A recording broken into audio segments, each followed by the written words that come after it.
Bonjour ou bonsoir selon le lieu où vous vous trouvez et bienvenue à nos séries d'enseignements sur la question de la formation, l'enseignement, l'école de formation pastorale ou autre.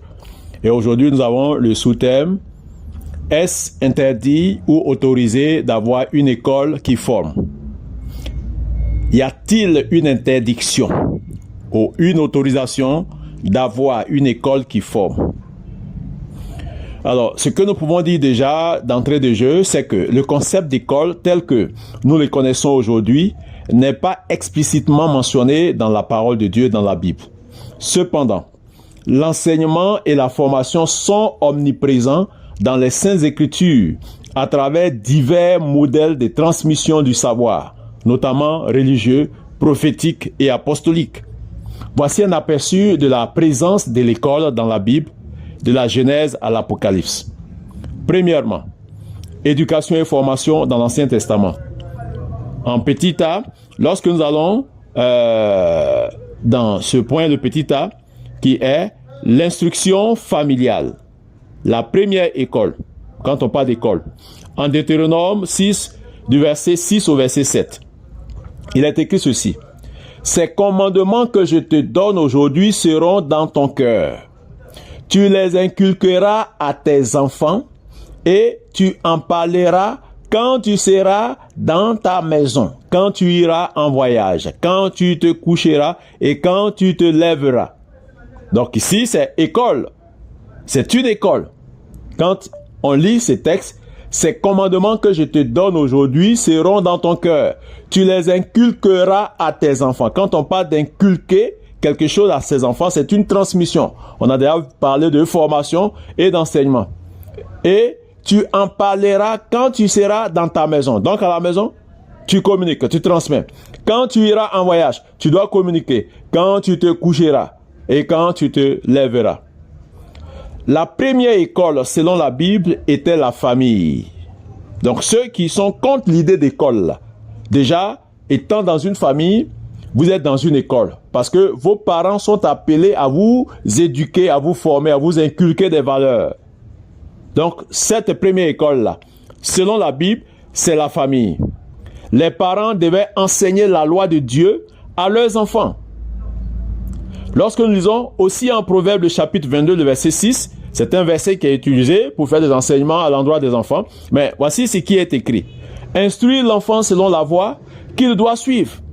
Et quand il sera vieux, il ne s'en détournera pas. Instruire, c'est inculquer, c'est transmettre. Donc c'est enseignement, c'est formation, c'est une école. Le rôle éducatif des parents est central dans la sagesse biblique. Le rôle éducatif renferme la notion de l'école. Petit b, les écoles prophétiques. Dans l'Ancien Testament, par exemple, il existe des écoles de prophètes où des jeunes hommes étaient formés sous la direction de prophètes confirmés. Lorsque nous lisons en 1 Samuel, chapitre 19, verset 20, il est écrit ceci: Saül envoya des messagers pour prendre David. Il vit une assemblée de prophètes prophétisant, ayant Samuel à leur tête. Et l'Esprit de Dieu fut sur les messagers de Saül, et il s'est mis aussi à prophétiser. Il existait bel et bien des groupes d'apprentis prophètes sous la direction d'un maître à l'époque, comme Samuel ou Élie. En 2 Rois, le chapitre 2, les versets 3, les versets 5 et les versets 15, il est écrit ceci: les fils des prophètes qui étaient à Béthel sortirent vers Élisée et lui dirent: sais-tu que l'Éternel enlèvera aujourd'hui ton maître d'auprès de toi? Ces fils des prophètes, en effet, étaient des élèves formés par Élie et Élisée. En 2 Rois, le chapitre 6, verset 1 au verset 2, il est écrit ceci: les fils des prophètes dirent à Élisée: voici l'endroit où nous demeurons avec toi est trop étroit pour nous. Allons jusqu'au Jourdain, prenons chacun une poutre et faisons-nous un lieu d'habitation. Une véritable école de prophètes existait, nécessitant même des infrastructures En petit c, l'enseignement des prêtres et des scribes. Je rappelle que nous sommes en train de voir le sous-thème. Est-ce interdit ou autorisé d'avoir une école qui forme? Alors donc en petit c, l'enseignement des prêtres et des scribes. En Lévitique 10, 11, il est écrit: vous enseignerez aux enfants d'Israël toutes les lois que l'Éternel leur a données par Moïse. Les prêtres avaient la responsabilité d'enseigner la loi au peuple.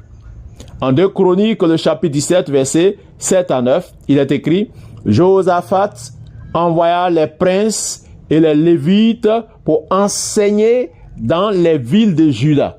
Ils avaient avec eux le livre de la loi de l'Éternel.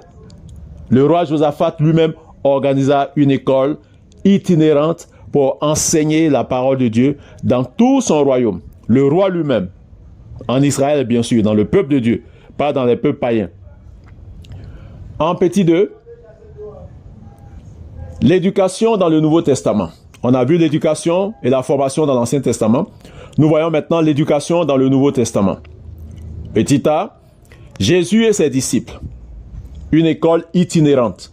Lorsque nous lisons en Luc le chapitre 6, le verset 40, le disciple, c'est ce qui est écrit, le disciple n'est pas plus que le maître. Mais tout disciple accompli sera comme son maître. Jésus formait ses disciples par l'exemple et l'enseignement. Si Jésus a formé, c'est que ses disciples aussi doivent former. C'est lui-même qui l'a dit. Il dit: le disciple n'est pas plus grand que le maître, n'est pas plus que le maître. Mais tout disciple accompli, c'est-à-dire que tout disciple bien formé, bien enseigné, sera comme son maître. Donc, il sera aussi capable de former et d'enseigner. Donc, il sera capable aussi de travailler dans une école. En Marc 4, le verset 34, il est écrit ceci: il ne leur parlait point sans parabole, mais en particulier, il expliquait tout à ses disciples. Il y avait un enseignement public et un enseignement plus approfondi en privé. Donc, ici, on parle de enseignement public et enseignement privé. Vous voyez que la notion, la conception ou le concept ou l'idée d'enseignement public et d'enseignement privé n'est pas d'aujourd'hui. Parce qu'il est dit ici que le Seigneur leur parlait en parabole, il ne leur parlait point sans parabole, mais en particulier. Il expliquait tout à ses disciples. Donc, on voit ici l'existence d'un enseignement public et un enseignement plus approfondi, mais qui est en privé. En Matthieu 28, le verset 19 au verset 20, c'est un verset que nous avons déjà lu, on l'a déjà utilisé. Il est écrit: allez, faites de toutes les nations des disciples et enseignez-leur à observer tout ce que je vous ai prescrit. L'ordre de Jésus inclut une mission d'enseignement globale. Lorsque nous faisons la grande commission, lorsque nous faisons la mission, s'il n'y a pas d'enseignement, c'est que ce n'est pas la mission que nous faisons. Voici pourquoi l'Église a la responsabilité, non seulement de créer des écoles pour former, mais des écoles pour encadrer et des séances de formation pour le disciple-là, afin que les disciples du Seigneur soient aguerris. Petit b, l'enseignement apostolique et les premières écoles chrétiennes. Quand on lit en Actes le chapitre 19, verset 9 à 10, Paul se retira d'eux et prit avec lui les disciples et il enseigna chaque jour dans l'école de Tyrannus. Cela dura 2 ans, de sorte que tous ceux qui habitaient l'Asie, juifs et grecs, entendirent la parole du Seigneur. Paul utilisa une école publique comme centre de formation missionnaire.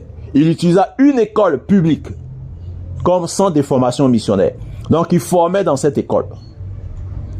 En 2 Timothée 2, le verset 2, « Ce que tu as entendu de moi en présence de nombreux témoins, confie-le à des hommes fidèles qui soient capables de l'enseigner aussi à d'autres. »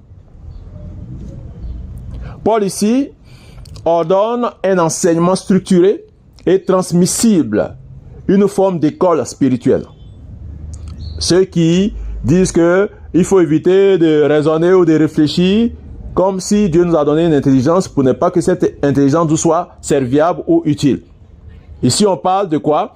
Enseignement structuré. Quand on parle d'une structuration, Ici, il est question de faire fonctionner son intelligence. Il faut travailler.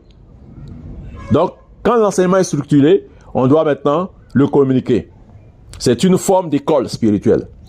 Petit 3. L'école céleste. C'est-à-dire l'Apocalypse et l'enseignement final. Dans l'Apocalypse, nous retrouvons l'idée d'un apprentissage spirituel ultime. En Apocalypse 5, versets 9 à 10, il est dit: tu as racheté pour Dieu par ton sang des hommes de toute tribu, de toute langue, de tout peuple et de toute nation, et tu as fait d'eux un royaume et des sacrificateurs pour notre Dieu. Les saints seront formés et rendus aptes à régner avec le Christ. Apocalypse 22, 3 à 4. Ses serviteurs le serviront et verront sa face. L'apprentissage et la révélation ne cesseront jamais. En conclusion, l'école biblique existe-t-elle? Dans l'Ancien Testament, l'enseignement se faisait en famille, dans les écoles des prophètes, par les prêtres et les scribes, et dans les synagogues. Dans le Nouveau Testament, Jésus instaure une école des disciples et Paul organise une formation missionnaire. L'Apocalypse nous montre une école céleste où l'instruction divine se poursuivra éternellement.